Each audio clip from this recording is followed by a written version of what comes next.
आमचा आज प्रचार सुरू झालेला होता हॅपी होम सोसायटीपासून आणि आम्ही आता गुरुकुल सोसायटीमध्ये पोहोचलेलो आहोत. आणि तुम्ही सगळ्यांनीच पाहिलं असेल की जे आमच्या आमदार मनीषाताई चौधरीजी यांनी जो विकास कामाचा जो धडाका या वॉर्डात लावलेला होता वॉर्ड क्रमांक 8 मध्ये, तसेच आपले पूर्व नगरसेवक हरीश शेडाजी त्यांनी त्यांच्याही माध्यमातून बरीचशी आपली कामं झालेली आहेत. त्यामुळे आम्हाला लोकांचा जो प्रतिसाद मिळत आहे ते तुम्ही तुमच्या डोळ्यांनी पाहिलेला आहे. आणि मला अत्यंत आनंद होत आहे की मलाही असं वाटतं की मी सुद्धा अशीच विकास कामाची हे पुढे करू शकते. आम नागरिक तुम्ही भेटलेले आहे, तुम्हाला काय प्रतिसाद भेटला आणि काय समस्या आहे तुम्हाला काय माहिती आहे?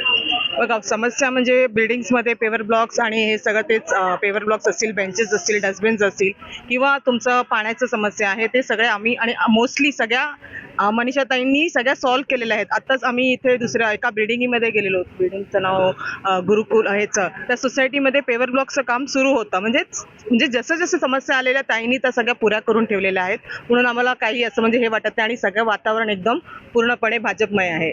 जिंकून येणार. आता जसं काय आपण बोललो ना, जे काय आपला आदेश असेल ताईंच्या हिशोबाने किंवा पब्लिक आपल्याला आता काय आता असेल तर त्यांचे काय इश्यूज असतील त्याप्रमाणे आम्ही तो नक्कीच पुरा करू.